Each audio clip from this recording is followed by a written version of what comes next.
Hello YouTube and welcome back to another video.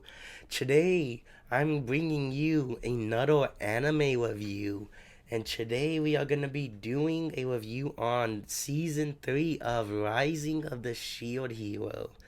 Now yes, this show has 3 seasons and it just finished up airing in the fall of 2023. Happy New Year everyone as well. I know it is now 2024. And we are going to be getting a season 4, hopefully. They teased it at the end of the season, the final episode of season 3. And I would love to see it. But I'm a big fan of Shield Hero. Like, season 1 was super good, man. I loved it. It was so good. I loved the characters. I loved the story. Like, there was nothing I didn't like about it. Now, before we continue on, I just want to say, if you can't tell, I am very sick at the moment, but I wanted to get a video out, so here I am. So bear with me. I hope it's not too much of a bother, but I'm good to make this video, hopefully. So yeah, let's just get right on to it now that we got that out the way. But season 3 picks up right where season 2 leaves off, and that's where many kind of they raised, I guess, the death flags. I'm not sure if that's the right word, but many people say season 2 is where the show dropped off and it sucked and it wasn't good anymore and it's just like a generic isekai now and all of that. I loved season 2, contrary to what everyone else says.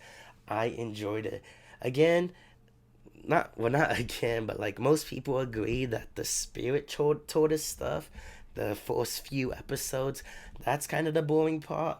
But once you get to the second half, the second arc, and we go into the other world, within the other world, that's when it starts really getting really good. And I agree because we get to see a lot more of now Fumi and Raftalia's relationship develop and grow, and Raftalia herself grow more as an individual rather than be stuck to Naofumi.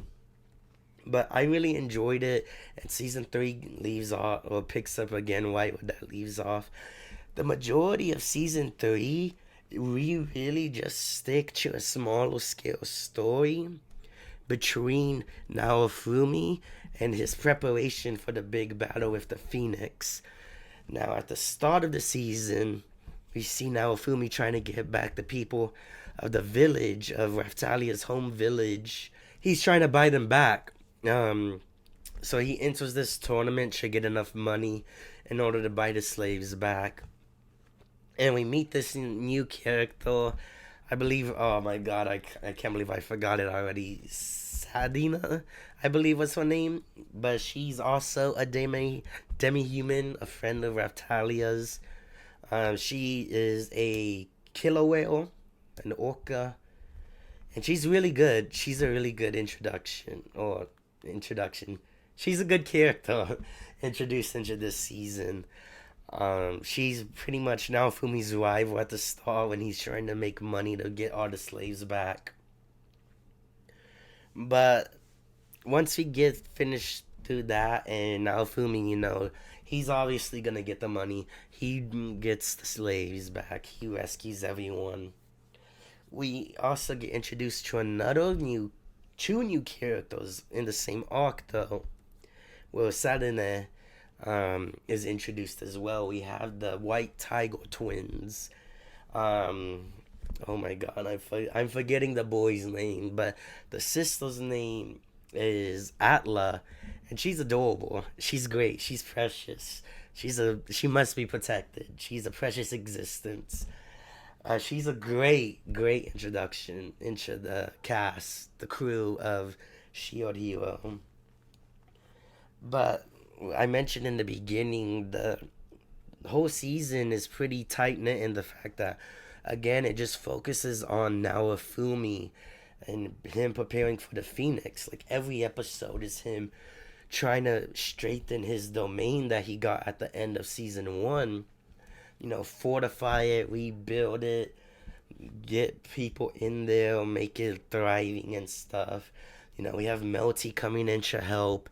We have Eclair and everyone else as well helping, doing their part.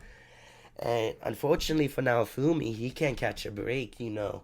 Slavos come and attack the village again, and while he's away, and so they have to defend themselves, but it doesn't work out because they're not good enough.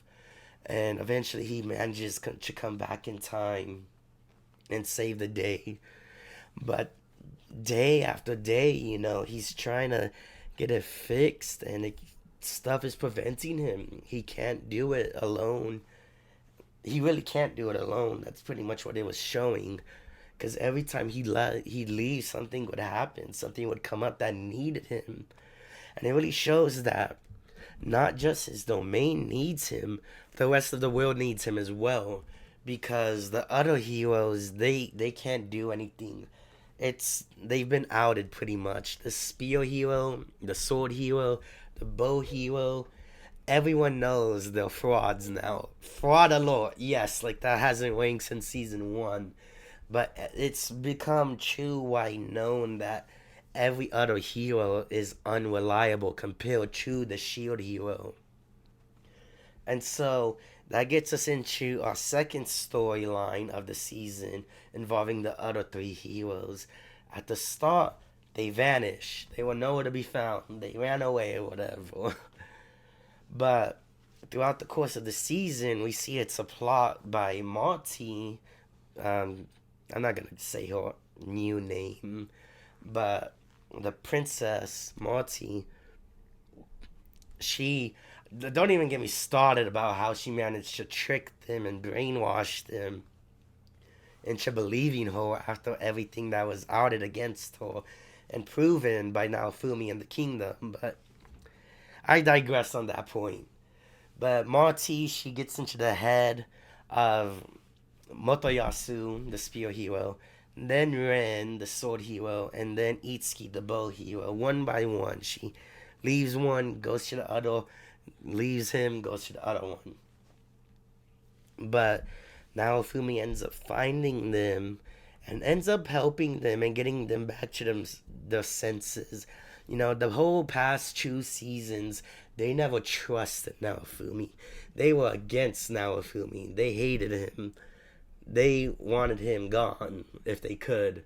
But obviously that wasn't going to happen. So with this season, the secondary plot line, after Marty tries to get in the heads of the other heroes, and Naofumi talks some sense into them, during that time, before Naofumi rescues them, they are like not corrupted. No, they do get corrupted. They all on their own way, their own stories, through their own problems, they get access to the core series. Now, I don't believe Motoyasu ever actually got his. From what I remember in the season watching, I never remember seeing him get the red eyes and be acknowledged with the core series. He was always just a little dumb, so there was that. But Ren awakens his core series. I believe he gets gluttony and greed. And then Itsuki gets pride, I believe, and it's only pride. But that plot line ended up not going anywhere in this season, and that's where season 4 is coming in. But going back to that, Motoyasu's plot line with that, it was alright. It was funny. His redemption is 100%. I laughed at it. It's great. It was great. Philo, it involves Philo, his redemption. He loses his way, and seeing Philo again, it's like, oh my god, what have I become? I become a monster. And so, you know, the hard eyes kick in. He sees Philo and he's like, oh my god, forgive me for my sins. Now, Fumi, let me have Philo's hand in marriage. That was funny. I will say, like, I really enjoyed that. Despite, say whatever you want about how it is in the other seasons, I enjoyed it in this one. It was funny. Now, Rand is actually the really good one. His is probably the best one of the three heroes in this season. Now, he has trauma, and uh, he's going through the 5 stages of grief. And because of that trauma, during the battle with the spirit tortoise, he loses his whole party. Everyone dies. And he refuses to blame himself because of the outlook he has on this other world. Because he, obviously being a chosen hero, thinks he's above everyone. That no, he is the pinnacle, the height of power. And so he doesn't believe it's his fault that his comrades were too weak, as he says. As we all know, Ren is extremely weak. The spear hero is extremely weak. And even the bow hero, extremely weak. Now, Ren's arc is Marty trying to comfort him and say, telling him what he wants to hear. It's not your fault. This wasn't your fault. You're in the right 100%. Everyone else is wrong, not you. And, one of the episodes we see him, we see the people of the world, of this other world, looking down on him. And he ends up getting attacked. And he runs away from the people. And then he hides. He takes refuge in a family's home. And he explains to them, hey, can I just hide in here for a little bit? I'm being chased. And the family, the mom of the house, she kicks him out. She's not having it. She's like, get the fuck out of my house. You are not welcome here. You are not a hero. And it doesn't really do it well, but what it's trying to do is really nice and interesting, and it could have been done better, but it's done good enough to really make an impact. Because I was feeling bad for the man, I was like, god damn, this man's kind of going through some stuff. And then this is where he awakens into his course series, and then he encounters a bunch of bandits and becomes the king of them, whatever. But for now, Fumi is like, hey, wake the fuck up, man. Get a hold of yourself. And then we go through that again with Itsuki. But with him, it's more, instead of him going through failure through loss, it's failure through abandonment. His party abandons him for being too weak, for being too careless, for not knowing what to do. And so he's left all alone. And then we get his scenes, back when he, in his original world, and why he acts the way he does, And his was probably the weakest one. But really, it's his relationship with Rishia that saves him. It's not even now Fumi that saves him. It's Rishia that saves him. Now, in season 1, we see a little bit of the relationship. She gets kicked out of Itsuki's party. But in season 2, she's always expressing her gratitude. Like, despite what happened to me, what he did for me that day, I can never forget. That he saved me, and that's all that matters to me. And if I can do what he did to me, for me on that day, that's all I ever want. And that does happen in this season, and it was very, very good. Itsuki is the last person that deserves Rishia. He's the last person that deserves anything. But Rishia powers through. She forgives him. She accepts him. And it's just really heartwarming, Like seeing that, just having that one person that's always there for you is really just what anyone wants. Now, I love Rishia. What she goes through in season 2, her development is amazing, dude. I love her. She's my second favorite in the show, behind Raftalia, and then Melty's right behind her. I love those three to death. They're my waifus. I love them. Raftalia, my queen, my love. I love you. I wish you were next to me, taking care of me in this sickness. But I get off topic. But those those three are not really arcs, but storylines with the heroes. That's really what made season three, and everything with Naofumi and stuff is good as well.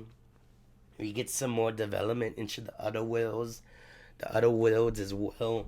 We actually get assassins, four more heroes trying to attack and kill the heroes of that world, Naofumi and the gang.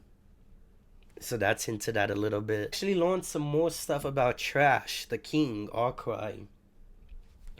He's a former was it, oh my god, the Lance hero? I forget, oh my god. Another spear hero. I forget what his weapon is. Oh my god, I'm blanking. But we find out he's a hero. You know, he saved the world. He has many feats and accomplishments. And we get a little backstory with him about that. And he's actually connected to Atla and her brother. I believe his name's Fowl. I can't pronounce it. It's like Fohl, Fowl, something like that, if I'm not wrong. But we learn he's connected to them. I believe it's his sister's kids, that who they are. Something happens and they have to get taken away, but he's very attached to them. He does have some memories about Atla and you know what happens to her. But before season three aired, we actually got a teaser visual of him, of the king, when he was a hero. And nothing comes out of that this season. So that continues on into season four. And like, oh, what's that storyline gonna go? So I'm really interested in seeing that because his redemption apparently is coming. And I'm looking forward to it. One thing I forgot to mention with the plot line of the other three heroes is their core series powers. It deals with the seven deadly sins. I mentioned earlier Ren's was gluttony and greed. Itsuki's was pride. Naofumi's is wrath.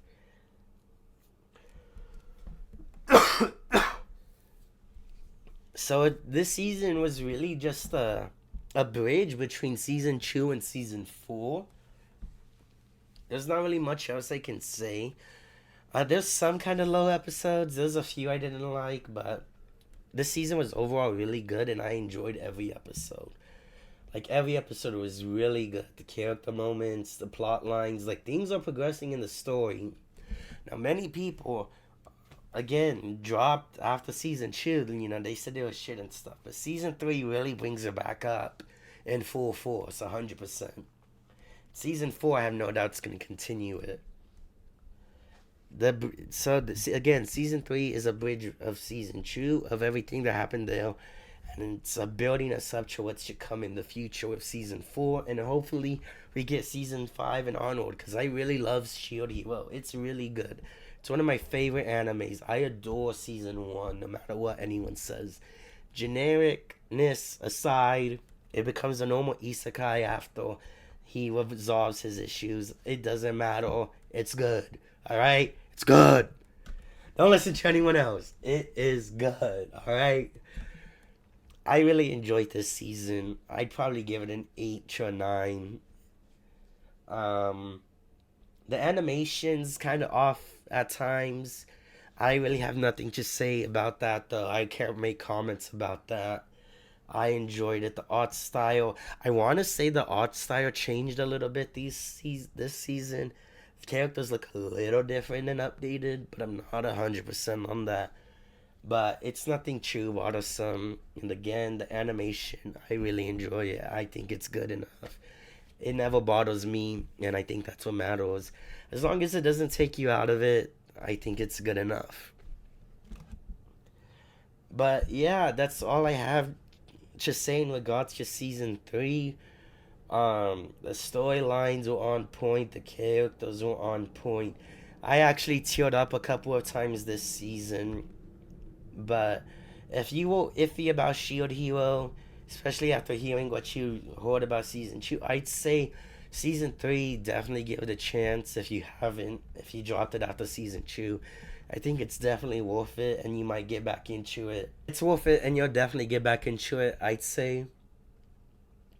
And hopefully season 4 is just as good. But yeah, thanks everyone for watching. That's all I have to say. These reviews are more so me just going over the season and giving my thoughts, what I enjoy. You know, there's really nothing negative I can say. I really enjoyed it. Like the few episodes I didn't like was there's an episode about a girl taking care of a dragon and raising it. That one is kind of boring. That was it. It was just boring. It wasn't a bad episode, but it compared to what was going on in the season, it was boring. But yeah, again, that enough for me. I'm just rambling on at this point. Check out Shield Hero. I love it. One of my favorite isekais. And I'll see y'all next time. Peace.